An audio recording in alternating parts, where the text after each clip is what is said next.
Bienvenue à tous. Elle n'est pas de tout repos la course législative d'avril prochain.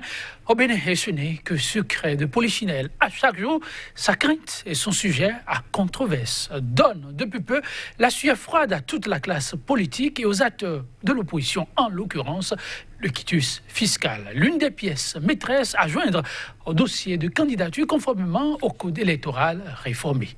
Preuve par excellence que chaque candidat en lice est à jour vis-à-vis du fisc. Il est désormais présenté comme un outil d'exclusion de choix de l'exécutif. Même les explications les plus techniques et pertinentes du directeur général des impôts pour rassurer plus d'un n'auront rien changé à la polémique qui enfle. Mais pourquoi tant de suspicions? Devrait-on se mettre si tant Mattel en tête au sujet de la question? Ce sont là, mesdames, messieurs, entre autres questions qui auront à meubler ce numéro de votre émission 100% Bénin. Et ce sera autour du thème législatif 2019 au Bénin. Le quitus fiscal, réel outil d'exclusion ou la phobie des acteurs politiques. À ma droite, Kazmi Pédior, journaliste. Il est le directeur de publication de Nouvelle Économie. Avec lui, nous apprécions la portée fiscale, pour ne pas dire économique, du quitus. Kazmi Pédior, bonjour. Bonjour Joël Yetondier, bonjour chers téléspectateurs. Et merci pour la disponibilité. Tout le plaisir pour moi. En face de lui, Marcel Zoumenou, journaliste. Il est l'assistant du directeur de publication de la Nouvelle Tribune, le quotidien béninois d'information, d'analyse et d'investigation qui n'est plus à présenter, toujours en attente de retour dans les kiosques. Marcel Zoumenou aura à nous présenter les données politiques qui entourent ce quitus fiscal qui fait tant de vagues. Marcel Zoumenou, bonjour. Bonjour Joël. Merci de répondre à notre invitation. À pratiquement 3 mois des législatives, il apparaît de plus en plus comme le cauchemar des potentiels candidats, le quitus fiscal, introduit dans le nouveau code afin d'amener les candidats à se mettre en règle par rapport au paiement des impôts. On lui attribue désormais un rôle insidieux, l'arme fatale pour éliminer les indésirables, tous ceux dont les têtes, il paraît, ne plairaient pas du tout au chef de l'exécutif qui rêve d'une majorité confortable en Assemblée nationale. Une vue de l'esprit ou des craintes légitimes. C'est un peu ce qu'on appréciera durant ces 45 minutes avec nos invités. D'abord, je me retourne vers Kazmi Pédior. Kazmi Pédior, le législateur a jugé bon d'introduire le quitus fiscal pour permettre à l'État béninois de se porter au meilleur de sa forme par rapport aux impôts. Car il faut le rappeler, le Bénin reste un pays à économie essentiellement fiscale. Mais là, depuis peu, ceux-là qui ont opté pour ce choix même ont commencé par avoir mine grise. Et que se passe-t-il? Il se passe que le quitus fiscal a quitté son assiette économique pour se retrouver en politique. Donc, il y a émission de l'économie dans la politique. Et c'est ça qui fait jazzer toute la République. C'est ça qui fait donc courir. C'est ça qui fait chanter. C'est ça qui fait danser par ces temps tous les Béninois. Et on a comme l'impression qu'il y a un nouveau vocabulaire, encore une nouvelle expression qui vient donc de rentrer dans l'assiette, enfin, dans le lexique béninois. Or, c'est un mot aussi ordinaire que donc la loi des finances, aussi ordinaire que le budget de l'État exercice X, aussi ordinaire donc que tout ce que vous voulez en termes de données macroéconomiques ou de données financières. Écoutez, on n'a pas besoin de faire trop de tapage pour un quitus fiscal. Vous savez, vous l'avez déjà dit, moi, ce débat, il est arrangé. Et, écoutez, nous sommes dans un pays essentiellement fiscal, ça veut dire tous les Béninois, même le bébé, vous voudrez bien m'excuser cette expression que je descends aussi bas au niveau de la société. Même le bébé aujourd'hui devrait avoir son quitus fiscal, il paie ses impôts. Il paie ses impôts. Quand vous êtes dans un état essentiellement fiscal... Quand vous dites que même le bébé, ça suffit, le bébé paye son impôt? Plus le bébé prend du lait, il prend du lait, et donc on va à la pharmacie lui acheter du lait. Et donc, ce lait est frappé de TVA. C'est le lait du bébé, c'est pas le lait de la maman. Donc c'est le lait du bébé. Et si le bébé donc prend son lait alors que cela a été déjà tapé. Enfin, on a déjà fait un prélèvement à la source de la taxe sur la valeur ajoutée qui est de 18 et quelques % au Bénin. Ça suppose que le bébé a payé son impôt. C'est ce que ça veut dire. C'est aussi simple que cela puisse paraître. On n'a pas besoin de faire la Harvard, on n'a pas besoin de faire Strasbourg pour comprendre donc que dans un État essentiellement fiscal, c'est supposé que de façon donc générale, tous les citoyens de ce pays paient leurs taxes. Lorsque vous mangez une baguette de pain par jour, ça suppose que vous avez déjà payé votre impôt. Alors la donnée, elle est tout aussi banale, on peut le dire. Il s'agit des actes posés au quotidien qui sont chaque fois frappés d'impôts. Et ça, chaque Béninois devrait pouvoir le faire. Il est donc question désormais à ceux-là qui veulent bien servir la nation puissent être en règle vis-à-vis de la nation, pour faire simple. Mais l'économiste semble nous expliquer ce qui expliquerait tout le bruit qu'on observe. La donnée, au départ, économique, a quitté son champ d'action pour migrer vers le politique. On va recueillir plutôt l'avis de l'analyste pour voir si c'est le regard qu'il porte aussi sur cette donnée. Le quitus fiscal a quitté son marigot pour désormais se loger dans la maison politique. C'est le regard de l'analyste Marcel Zoumelon. Tout à fait, tout à fait. Et moi, j'ai des éléments. D'abord, le thème quitus. C'est le premier élément de mon analyse, le thème quitus. Quitus, oui. D'habitude, on est habitué à un autre thème, à une autre terminologie, attestation. Le mot quitus, si on met du côté fiscal, le mot quitus, c'est un accord, c'est une autorisation. Donc, le fait de dire quitus d'abord prouve que tu peux bien être à jour vis-à-vis des fiscs, puisqu'on a dit que c'est quitus, c'est quelqu'un qui te le donne. Il peut te le donner ou il peut refuser de le donner. Donc, à partir de ce mot, on peut déjà dire que ce terme prouve que c'est vraiment politique. Le deuxième élément, c'est que c'est le personnage, le fonctionnaire qui le donne. On a limité uniquement cela au directeur général des impôts.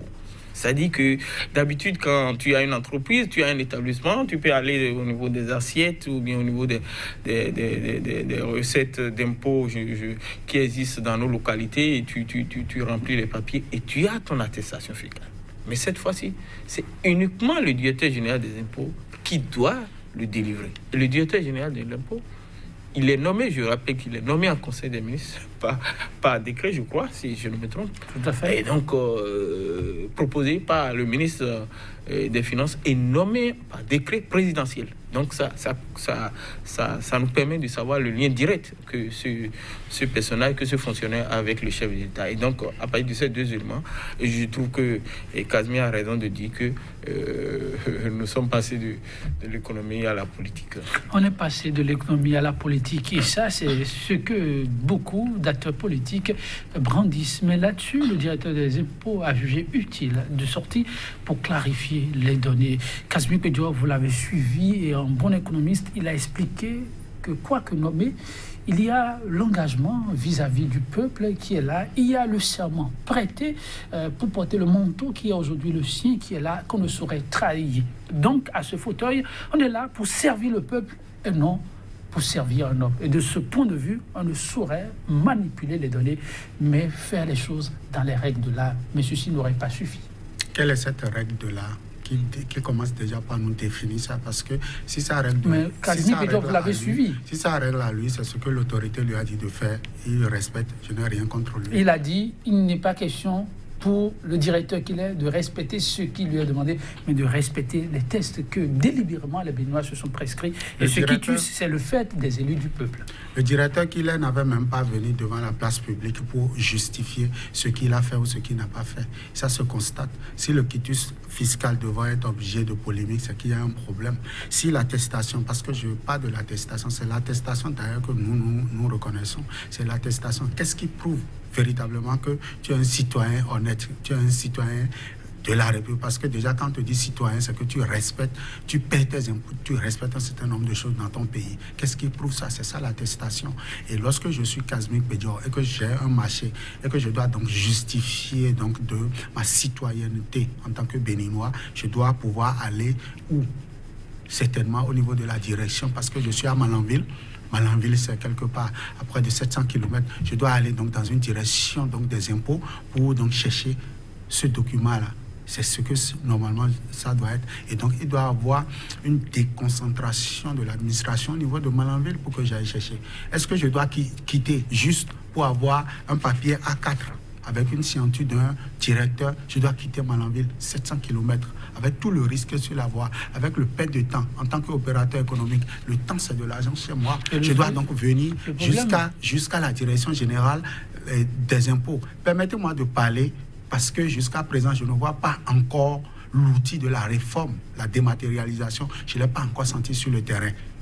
Mais alors, je ne peux pas donc me déplacer juste là-bas, faire le rang, ici, pour pouvoir avoir ce petit papier. Je suis obligé alors de que mon vous partenaire interrompre sans le vouloir, mais aujourd'hui, Kazmik Pidjo, il y a une nouvelle donne, et vous êtes censé le savoir, vu la matière sur laquelle vous travaillez, pour éviter cette lourdeur dont vous parlez, pour éviter ces tracasseries, pour éviter ces pertes de temps, l'autorité a jugé utile de mettre un outil formidable à disposition.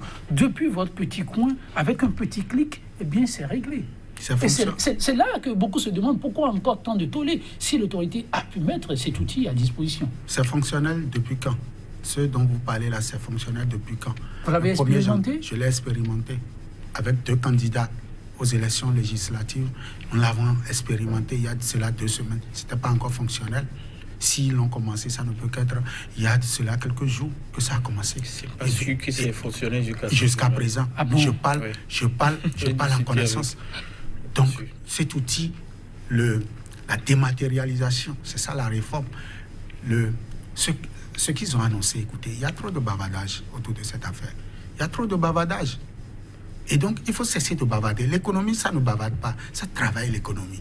Il faut cesser. Parce que ce qu'ils sont en train de dire, ça retarde la croissance du pays. Ça retarde les initiatives. Je veux qu'il donne le meilleur de lui-même, ce directeur. Je veux parler de Nicolas Yenoussi et son adjoint, puisque c'est des deux qu'il s'agit. C'est les deux qui doivent donc apposer leur signature. Ils veulent délivrer 11 millions de quitus fiscales en l'espace d'1 an. Ils n'ont pas autre chose à faire que de se prendre cette responsabilité sur la tête. Il faut aller à la déconcentration. Il faut aller à la déconcentration. Je ne peux pas quitter Malanville alors que j'ai des dossiers à déposer. Je ne peux pas quitter Malanville et venir donc chercher une pièce à Cotonou. C'est pas possible. La déconcentration, est-ce que ce n'est pas mieux de leur demander de faire en sorte que l'outil soit opérationnel, plus l'outil n'est pas opérationnel. Ça va ce n'est pas, ça va. L'économie ne fonctionne pas sur ça va. On a tous les moyens. C'est fait dans un pays. Ils ont réussi ça dans un pays. Que ce soit la France, les États-Unis, la Chine, ça a été fait là-bas. Ça veut dire qu'on peut importer donc cette technologie ici. Alors, et on a l'argent pour le faire. On a l'argent, on a les moyens aussi. S'ils en sont, un instant, Kazmi, vous permettez, s'ils en sont à bouder les économistes par rapport à la machine qui t'a d'apprendre, parce que là-bas, le temps, c'est de l'argent. Mais il y a aussi les acteurs politiques qui commencent par donner de la voix. Ils rencontreraient les mêmes difficultés. Ils ont du mal à pouvoir accéder à la plateforme. Le directeur a donné des explications, mais il paraît que ça tente toujours à prendre la mayonnaise. Et à leur niveau, le temps compte. C'est pour bientôt les législatives et ils sont un certain nombre. Et personne officiellement ne peut encore dire avoir déjà en main son quitus fiscal. Et tout à fait. Et vous savez qu'il ne devait pas avoir de débat quand... Et vous êtes citoyen, Kazmi le disait tout à l'heure, et ça fait partie de la citoyenneté de payer ses impôts. Et donc, si tout se passait normalement bien, on ne devait pas avoir autant de cris, autant de remous autour de ce souci, parce que ça revient à dire simplement que avant d'être candidat à une élection, étant donné que tu es citoyen, tu dois payer tes impôts. Chose qui est tout à fait normale. Mais c'est les actes que pose la Direction générale des impôts et son premier responsable, qui est le DG depuis un certain moment, qui augmente les suspicions. Je ne sais pas si vous connaissez, que ce soit un acteur politique ou un homme ordinaire, un économiste, un opérateur économique qui a déjà pu avoir le quitus fiscal. En tout cas, moi, j'ai fait le point hier soir, puisque quand j'ai été informé dessus, j'ai fait le point.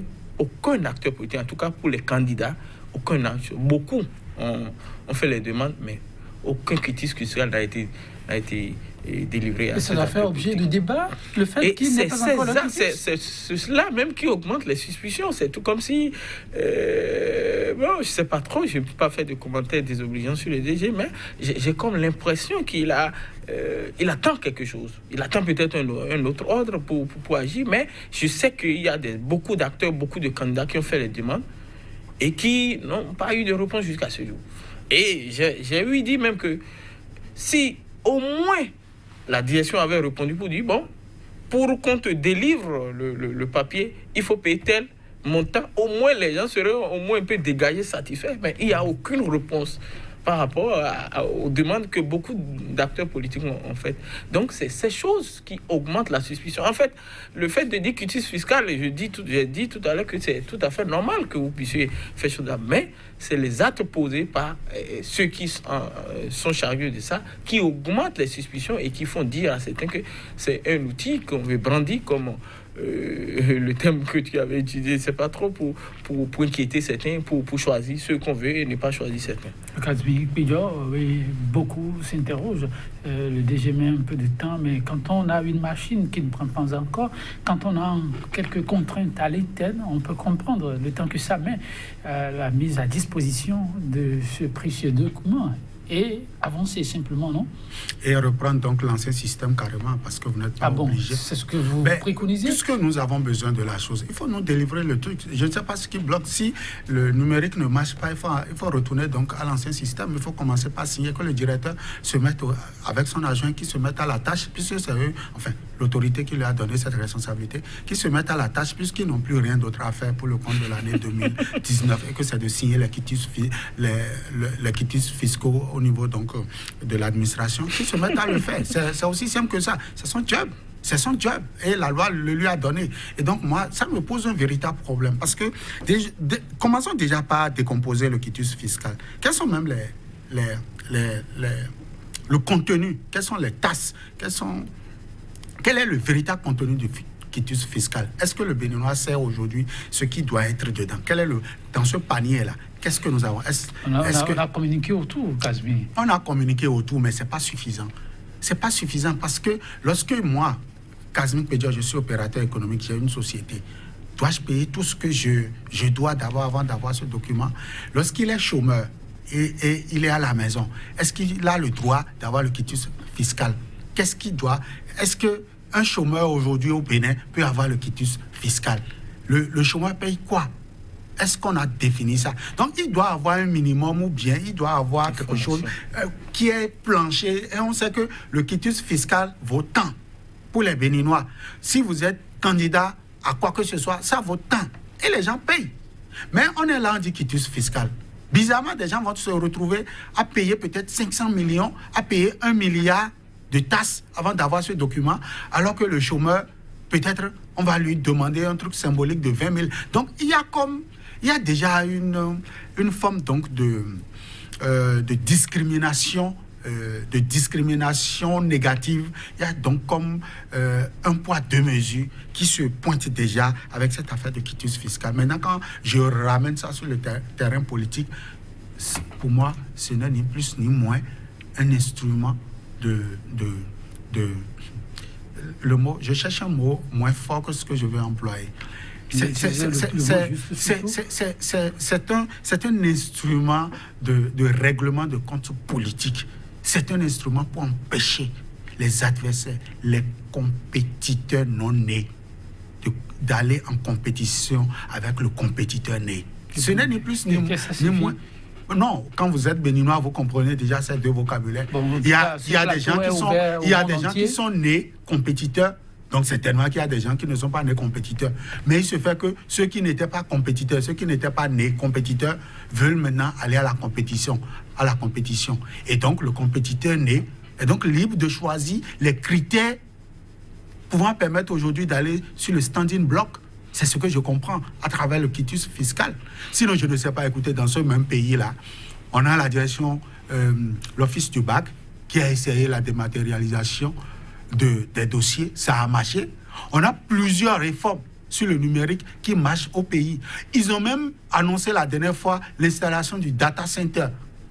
Il y a un mini data center qui est au niveau du ministère de l'économie et des finances. Je ne sais pas pourquoi ça ne marche pas. Quelle est cette réforme? Quel est ce logiciel quelle est cette application ou je ne sais pas quoi, qui ne marchait pas depuis. On savait depuis 1900, si vous permettez, depuis 90, on savait qu'en 2009, on ira aux élections, en 2019 tout le moins, on ira aux élections législatives.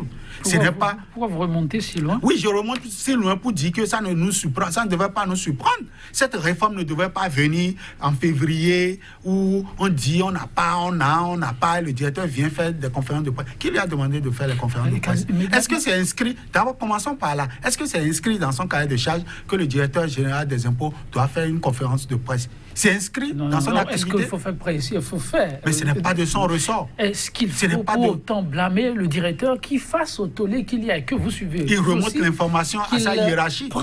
Il remonte l'information pour expliquer aux uns aux autres ce n'est pas à lui dont il est question. Ce n'est pas à lui d'expliquer. Ce n'est pas à lui d'expliquer. Ce n'est pas à lui. À moins que, comme il a dit, il y a une autorité qui lui donne des injonctions pour dire va faire ceci, ne fais pas cela. Et qu'il attend donc cette autorité-là pour lui dire il faut maintenant signer ou bien il faut ouvrir donc le blocus au niveau donc de cet instrument, enfin, de cette réforme-là pour que les gens commencent pas à avoir il faudra plus pour rassurer les uns les autres ou c'est parti pour une pente plus ascendante et donc qui pourrait s'ouvrir sur plus de dégâts. Contrairement à mon ami et confrère Kazmi, je crois que la Direction générale des impôts doit communiquer autour de cet outil-là qui suscite autant de tollé. Je ne sais pas si c'est lui, en tant que directeur général, qui doit le faire, mais il faut que quelqu'un puisse le faire pour rassurer les gens. Simplement, je ne sais pas comment ça va se passer, mais comme il a dit, mais si je suis par exemple chômeur, il veut prendre... Bon, si un communiqué peut dire, bon, les gens de cette catégorie de profession, bon, pour avoir les quitis pour une année, une telle fourchette. Ceux qui sont, choses-là, une telle fourchette. Ceux qui sont une seule fourchette. Et expliquer clairement ce qu'il faut faire. Si les procédés sur la plateforme qui est créée à cet effet ne fonctionnent pas, il faut passer par la voie classique, vous écrivez et donc après ça, vous suivez telle étape. Et pour l'avoir, il faut que tout le monde puisse le savoir. Il ne faut pas que seulement ce soit seulement les candidats.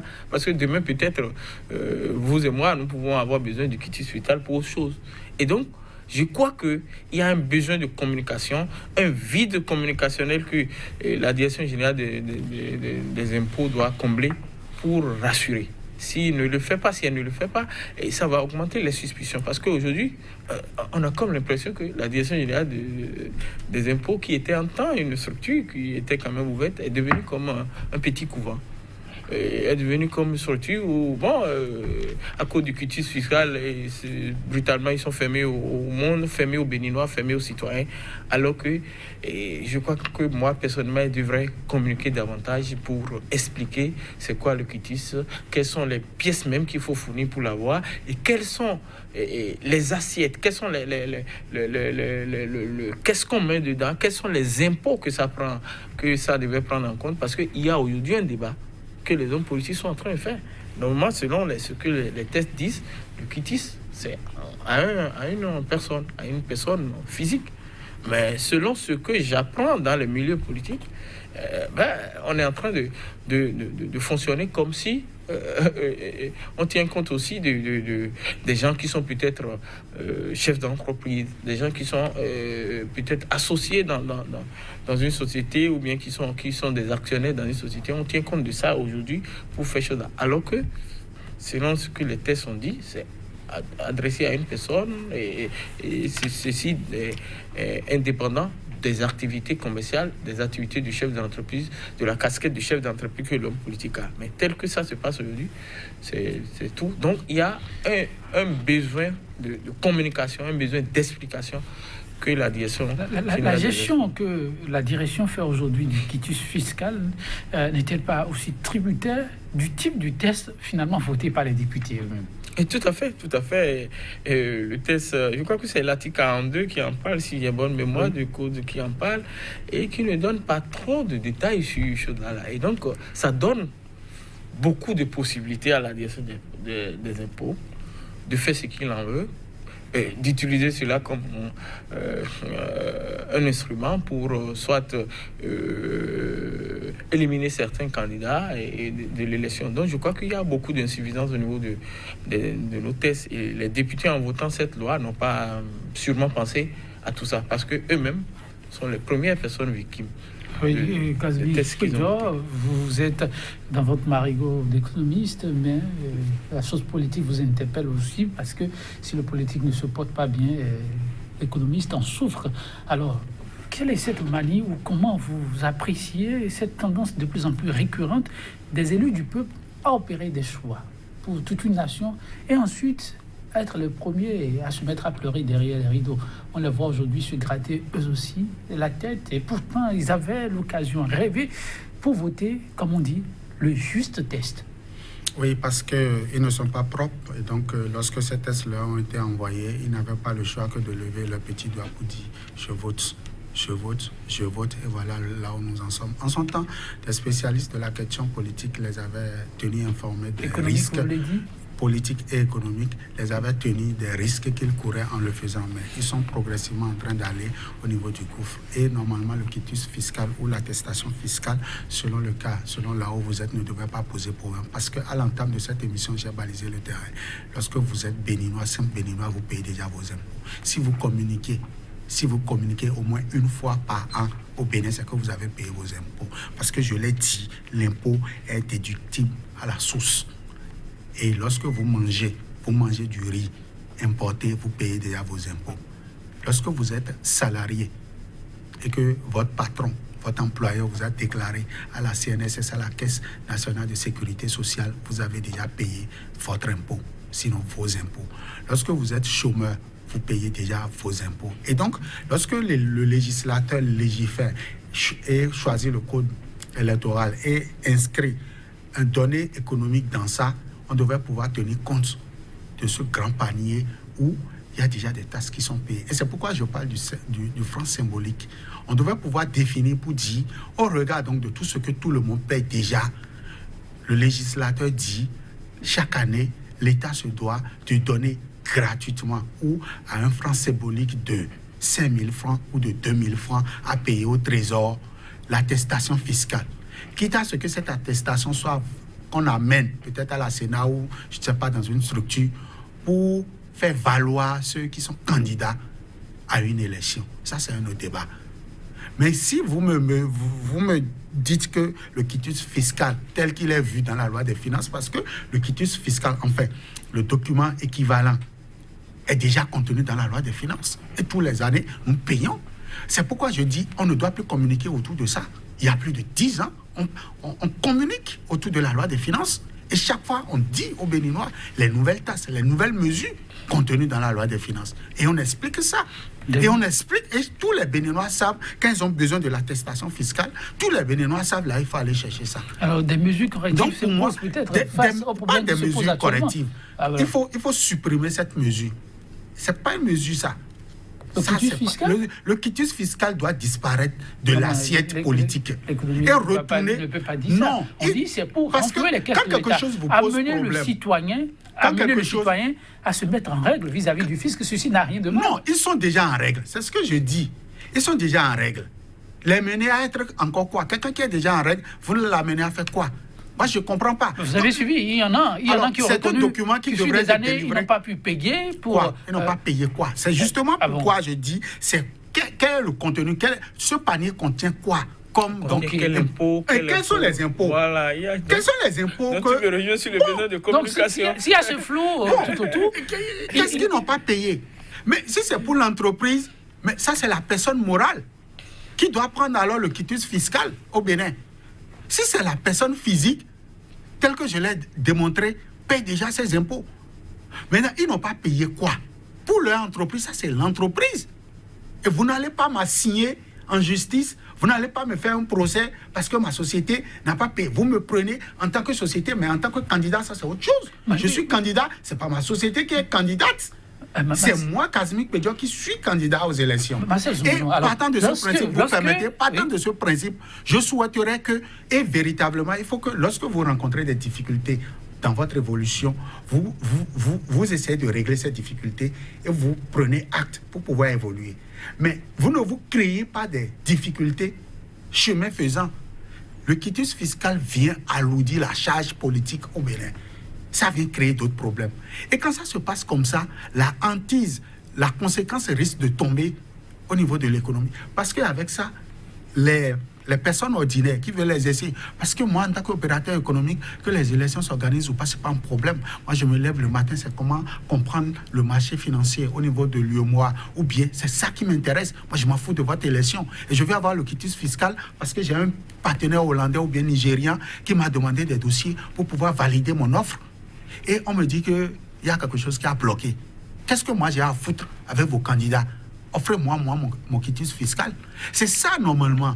Mais écoutez, monsieur Yetondi, pour avoir la pièce d'identité au Bénin, avec l'ancien système, mais ce n'est pas le préfet qui émage sur toutes les pièces. C'est un système numérique bien avant leur arrivée. Mais ils n'ont qu'à dire à Tobula et les autres de leur apprendre comment les autres font pour délivrer cette pièce-là. Il y a des prérequis là, par le passé. Même avec l'ancien système, ça allait. Donc, il ne faut pas amener le numérique, il ne faut pas culpabiliser le numérique alors que le numérique n'en est pour rien. Le data center n'en est pour rien. On emploie des vocabulaires bizarres pour donc embrouiller les gens. Ce n'est pas ça le débat. Le débat, c'est de dégraisser, c'est de rendre les choses plus fluides, plus responsables et que le Béninois soit satisfait de la prestation. Aujourd'hui, le problème se pose déjà. Les élections se feront avec cette pièce maîtresse puisque le code électoral réformé l'exige. Dans ce cas de figure, on fait quoi? On demande aux acteurs politiques de prendre leur mal en patience, quitte à avoir la possibilité de revoir cet article qui impose le quitus fiscal en termes d'exigence, où on fait carrément confiance et après on tire ensemble les conséquences, ou à l'exécutif de prendre ses responsabilités pour pouvoir apaiser. Non, je crois que la première option n'est pas plausible, c'est pas évident techniquement, parce que pour corriger un texte de loi, il y a une procédure, il y a ce qu'on appelle la procédure parlementaire, qui a le temps du Parlement pour le faire, pour amender ou bien corriger une disposition d'une loi, il faut toute une procédure qui doit faire partie du gouvernement. Ce qui est carrément impossible aujourd'hui. Techniquement, c'est pas possible. Alors, la deuxième possibilité, c'est ce que nous pouvons prendre en compte et nous pouvons choisir. C'est pourquoi c'est le gouvernement, c'est la direction générale des impôts elle-même qui peut régler le problème. Puisque c'est elle qui est habilitée à délivrer les fiches fiscales. C'est pas peut-être que le DG, c'est pas comment elle va s'organiser, va demander peut-être à réquisitionner une partie de son personnel pour créer peut-être un pool de cadres qui vont l'aider à faire du travail, parce que, et comme Kazmi le dit, un directeur général des impôts ne s'occupe pas que de signer que des quitus fiscaux, parce que ça fait, pour une liste, ça fait 83 fois 2, ça fait 166 quitus, fois autant de listes qu'on peut avoir. C'est laborieux pour un directeur général des impôts qui doit s'occuper d'autres choses. Donc, et moi, je crois que c'est comme ça que ça devait faire un réquisitionnement du personnel pour l'appuyer. On fait ce travail. Sinon, on risque d'utiliser cet instrument pour écarter beaucoup de candidats. Parce que si tu n'arrives pas à l'avoir, ton dossier va à la Sénat, ce sera rejeté. Et donc, il y a un travail à faire à ce niveau. Maintenant, au niveau de ce que les gens ont à payer, effectivement, Kazmi a clarifié un peu. En réalité, ça ne va pas poser de problème. Une fois que ce n'est pas un quitus qui est délivré à une personne morale, c'est une personne physique, on sait à peu près les impôts qu'une personne physique paie. Il y a un impôt sur les revenus, et il y a un impôt sur le foncier bâti, non bâti. C'est pas grand-chose, c'est pas beaucoup de choses. Et pour ceux qui ont évidemment beaucoup de maisons, sûrement qu'ils auront à payer plus que des gens comme moi. Et donc, ça devait aller plus vite que ce que nous sommes en train de voir là. Et donc, moi, je continue de dire que le problème, même si c'est posé par les députés, c'est posé par des textes de loi, la Direction générale des impôts est aujourd'hui la seule structure qui peut nous aider à régler ce problème.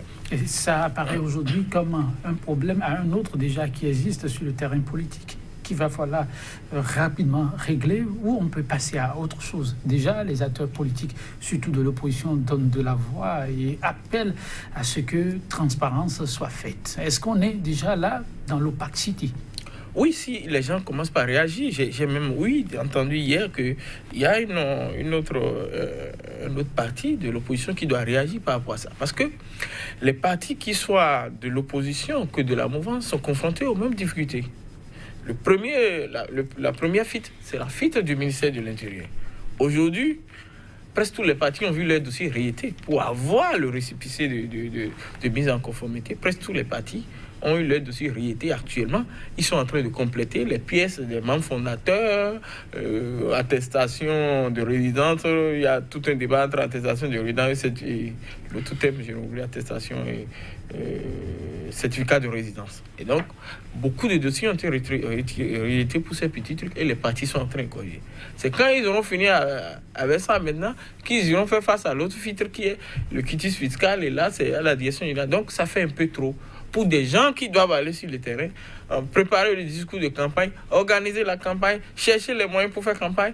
Et donc, je crois que c'est des instruments pour nettoyer la classe politique. Et si ce nettoyage devait amener jusqu'à ce que des gens qui ont quand même la capacité, des gens qui en ont la carrure, des gens qui ont, au-delà de tout, l'envie et qui ont l'estime populaire, si ces gens de filtre devaient les amener à se désister, je trouve que c'est regrettable. Et là, il y a un travail à faire. On ne peut pas corriger la loi, tous les textes de loi tout de suite, mais on fait avec. Et on demande aux structures chargées de faire diligence pour ne pas pénaliser les potentiels candidats. Faire avec, quelle pourrait être l'approche acceptable à quelques semaines de ce grand rendez-vous? Ou bien le directeur général de l'impôt et son adjoint démissionne, ou le chef de l'État les limoge, ou insuffisance de résultats. Première approche. Non, mais ça est sérieux. Vous m'avez posé une question. Oui, mais comment le chef d'État les limoge? Qu'est-ce qu'ils ont fait de si insuffisance grave? de résultats, c'est eux qui ont dit réforme, non? Ou bien c'est le chef de l'État qui a dit réforme, non? C'est à eux qu'on a confié la réforme. Insuffisance de résultats. Pour la mise en œuvre. Insuffisance de résultats. On les limoge. On les limoge sans état d'âme. Ils disparaissent de l'administration. Premier niveau, déjà de correction. Second niveau? Le second niveau, l'administration constate le dysfonctionnement de la réforme et ramène l'ancienne pratique à travers un conseil des ministres où un décret serait pris en conseil des ministres. Parce qu'il y a déjà une date qui est en train d'être grugée là. La date du 21 mars est en train progressivement d'être grugée. Enfin, on est en train d'aller vers ça pour pouvoir avoir le résultat. Donc, on présente des excuses, troisième niveau, on présente des excuses publiques, rapidement, au peuple béninois. Parce que c'est ces sous, c'est l'argent du contribuable qui permet donc de faire ces réformes. Et il n'est pas satisfait. Donc, on présente des excuses publiques. Voilà. Quand vous faites ça, on sent que ça veut marcher. Et je connais ce système pour la qualité des résultats qu'ils fournissent. Si c'était véritablement, l'erreur était au niveau de la Direction générale des impôts, par la personne donc, du directeur général et de son adjoint, je suis sûr que le Conseil des ministres allait dire à relever ces deux messieurs-là. Ça veut dire le mal est plus profond et ailleurs. Le mal vient d'ailleurs. Et il faudra avoir le courage de le leur dire. Mais au-delà de ça, vous savez d'où vient le mal? C'était déjà dans la convocation du corps électoral. Et ça, je vais vous le dire. Le quitus fiscal? Bien sûr. Pourquoi ils ont mis la date au 28 avril? Les Béninois ne se sont jamais posé cette question. Dans la loi des finances, il est donné jusqu'au 31 mars de l'année en cours à tout citoyen de payer ses impôts. 31. Alors, d'habitude, les élections s'organisent en mars chez nous. Si les élections étaient organisées en mars, ça veut dire le citoyen lambda, le contribuable, peut justifier le non-paiement de ses impôts par le simple fait qu'il a encore du temps. Il a jusqu'au 31 pour pouvoir s'acquitter. Et donc... Ces impôts de l'année. Hein. De l'année en cours. Et donc, par conséquent, on a donc amené au 28 avril pour donc permettre à l'État de pouvoir mobiliser ces recettes. Je n'en suis Quel pas. mal y a-t-il à faire?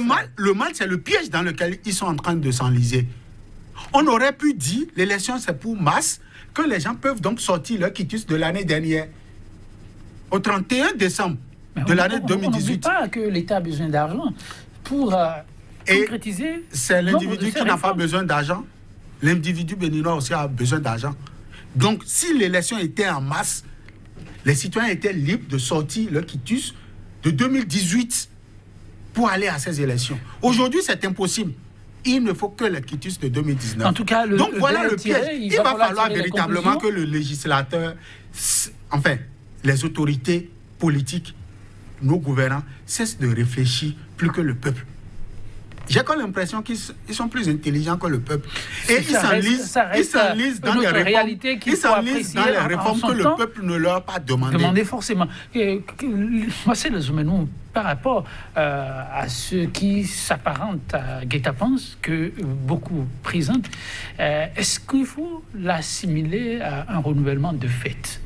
Car avec ce goulot d'étranglement qui a plusieurs charges, parce qu'aujourd'hui c'est un foutu qui est exigé, qui a plusieurs charges, se verra comme une corde au cou et le terrain plus que favorable, en croire certains observateurs, à ceux-là qui ne sont pas des parvenus, et qui se cherchent désespérément et qui n'ont pas d'issue autre mesure, mais qui finalement pourraient se retrouver sur des listes. Oui, à un certain niveau, on peut penser à cela. On peut penser que ce soit le papier, le récépissé de conformité à la charte des partis politiques et le quitus fiscal sont deux pièces qui seront utilisées pour, pour sélectionner. je pèse bien le mot, pour sélectionner ceux qui doivent être candidats. Que ce soit de la mouvance comme de l'opposition. D'abord, simplement parce que tel que ça fonctionne, et je l'ai dit, Casimir l'a répété, tel que ça fonctionne, on a l'impression que, en réalité, celui qui dérive le quitus fiscal ou bien celui qui le délivrera n'est pas le DG, qui a quelqu'un qui est derrière lui et qui, au finish, va lui dire il faut le donner à telle ou à telle personne. Et donc, à partir de ce document, on peut sélectionner ceux qui doivent aller aux élections. Et bon, que ce soit dans la mouvance, bon, celui-ci, bon, il ne faut pas lui donner, et l'autre, il ne faut pas lui donner. Et donc, moi, j'ai l'impression qu'il y a, en dessous de tout ça, un projet de renouvellement à une échelle très large de la classe politique qui ne dit pas son nom et qu'on veut juste utiliser ces instruments pour faire chose là. Mais parce là, que même si tu as de la mouvance et tu y vas, et avec les rumeurs qu'on apprend, on apprend que les montants qu'on demande sont des montants faramineux. On te demande peut-être de payer 500 millions par exemple. Beaucoup ne pourront pas le faire et vont renoncer à leur projet de candidature. Et donc, quand peut-être les gens seront confrontés à des montants faramineux, beaucoup vont démissionner et on procédera à le remplacer par d'autres candidatures qui sont en jachère, qui sont peut-être entre griffes le plan B et qu'on va utiliser après pour remplacer ceux qui... Les jeux démocratiques, disais-je, n'en recevraient pas alors un coup si on procède de la sorte. Tout à fait, c'est l'inquiétude et c'est ce que tous les acteurs politiques, qui soient de la mouvance comme de l'opposition aujourd'hui, disent. Et j'ai un peu pitié pour les acteurs de la mouvance qui, eux, ont voté. Ils ont mis de côté leur pouvoir d'amendement des textes et ont voté les yeux fermés ces lois. Et aujourd'hui, ils sont les premiers à pleurnicher. Et les premiers qui disent « je ne peux plus aller à cette élection » viennent de leur camp. Et donc, parce qu'ils ont vu que les goulots d'étranglement qui sont devant eux sont énormes, ils ne peuvent pas les franchir. Et donc, moi, je suis un peu peiné pour eux. Ils n'ont pas fait le travail qu'ils devaient faire en tant que députés, en tant qu'élus du peuple, le pouvoir d'amender les textes avant de les voter. Ils ont mis ça ils ont mis de côté. Ils ont 15 secondes et vous concluez. Non, je vais conclure par mon souhait. Mon souhait, c'est que tout rentre dans l'ordre et que ceux qui ont envie d'être candidats puissent avoir la possibilité de le faire. Merci. Et on ne peut pas empêcher les gens d'être candidats. Ils sont citoyens d'être candidats dans leur pays pour défendre les intérêts des populations. Oui, votre mot de la fin. C'est que le quitus fiscal ou l'attestation fiscale soit délivrée au moins à 11 millions. Enfin, que la direction ait la possibilité de délivrer en une journée au moins 11 millions de quitus. C'est possible avec le numérique. Parce que chacun reste chez lui et imprime ça il lance et il imprime. Ça, c'est mon vœu. Et véritablement que la politique serve l'économie et non que la politique détruise l'économie. Merci à vous, Casimir Pédion. Merci également à Marcel Zoumeno. Chers téléspectateurs, débat autour du quitus fiscal. Il paraît que ce n'est que le début. Les prochains jours, faute de satisfaction, on pourrait assister à des levées de boucliers. On reviendra donc à raison sur le sujet pour vous. Mais pour l'émission d'aujourd'hui, on s'en arrête là. Et sur cette citation du poète français René Char, je le cite, « Au plus fort de l'orage, il y a toujours un oiseau pour nous rassurer. Reste à savoir le repérer et surtout se tourner résolument vers lui. » Et merci d'être en permanence des nôtres. À très bientôt pour un autre plateau de 100% BL. Au revoir.